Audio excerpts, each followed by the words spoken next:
In this video, I want to show you how to load paper inside of your Canon PIXMA TS4320 printer.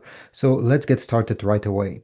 The first step is to simply glide your fingers under over here and pull this drawer towards yourself. You're going to notice the drawer has some blue guides. First of all, I suggest you push these towards the extremity of this drawer, and then you'll be able to move this other one.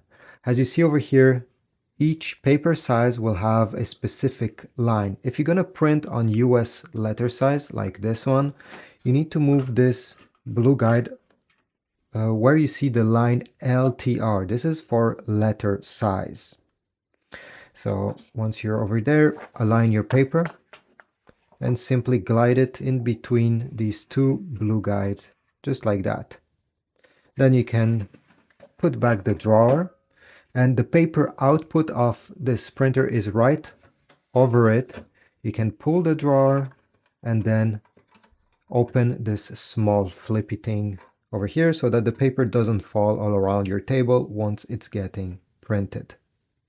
So this is about it. If you want to get some paper for this specific printer, I'll put links towards Amazon down below. Subscribe, like, comment, and I'll see you in the next video.